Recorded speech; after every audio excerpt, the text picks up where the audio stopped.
کوئی اور معزز رکن اسمبلی سبقت لے جانے کی کوشش کرتا ہے تو یہ بھی عشق ہے، یہ بھی عشق ہے،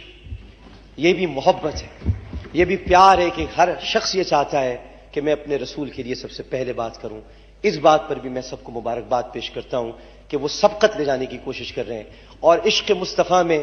سبقت لے جانا ہی ایمان کا تقاضا ہے کہ جو بھی سبقت لے جائے وہ عشق میں سب سے آگے بڑھ جاتا ہے، اور ہمارے خون کی مقدار میں تو اگر ماپا جائے گا تو عشق محمد کے سوا کچھ ملے گا نہیں، آپ کو صرف یہی نظر آئے گا۔ لہٰذا یہ ایک بہت اچھی بات ہے، اس کو نیگیٹولی نہ دیکھا جائے کہ ایک آدمی بڑھ کر کہہ رہا ہے میں پیش کروں گا، دوسرا کہہ رہا ہے میں پیش کروں گا، میں بات کروں گا۔ اس سے بڑھ کر اس مقدس پارلیمنٹ میں اور اچھی بات کیا ہوگی کہ سب رسول اللہ پر بولنا چاہتے ہیں، ان کی تقدس اور حرمت پر بات کرنا چاہتے ہیں۔ میں یہاں یہ کہنا چاہوں گا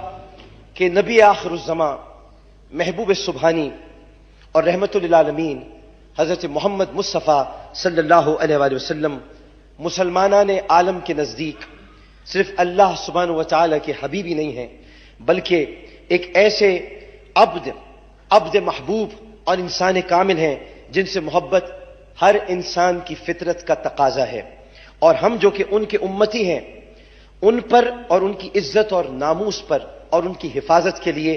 مر مٹنا اپنے نزدیک ایمان کی علامت سمجھتے ہیں۔ اور میں یہ بھی کہنا چاہتا ہوں کہ جب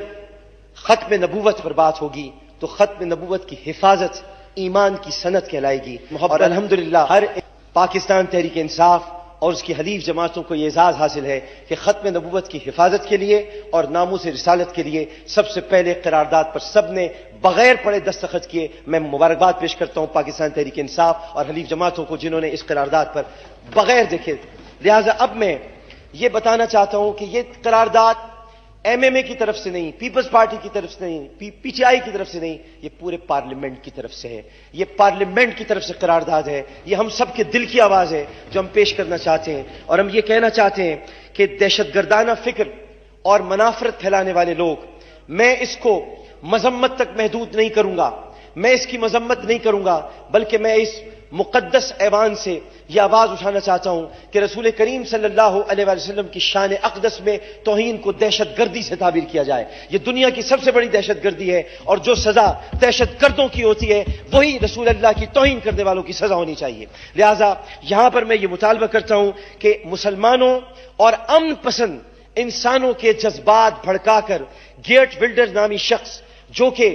ایک نوری محبوب کے خاکے بنانے کی کوشش کر رہا ہے، اسے یہ نہیں معلوم کہ خاکے خاکیوں کے بنتے ہیں، نوریوں کے نہیں بنتے ہیں۔ میرا رسول نوری ہے، لہٰذا ان کے خاکے نہیں بنائے جا سکتے، مگر معاذ اللہ وہ یہ کوشش کر رہا ہے خاکے بنانے کی۔ تو میں اس ایوان کے توسط سے یہ مطالبہ کرتا ہوں کہ نیدرلینڈ کے سفیر کو بلا کر اس سے احتجاج کیا جائے، اور احتجاج کرنے کے ساتھ ساتھ یہ بھی کہا جائے کہ گیٹ ولڈر کی رکنیت کو ختم کیا جائے، کیونکہ گیٹ ولڈر کے اقدام سے امن عالم کو خطرہ ہے، عالمی امن کو خطرہ ہے، اور کسی طرح سے یہ خطرہ ہم برداشت نہیں کر سکتے۔ اور میں وزیر اعظم پاکستان سے جو کہ اب منتخب ہو چکے ہیں جناب عمران خان صاحب، ان سے درخواست کروں گا کہ وہ 27 ستمبر کو انشاءاللہ اقوام متحدہ میں تقریر کرنے کے لیے جا رہے ہیں، وہاں پر تقریر کے دوران وہ اقوام متحدہ میں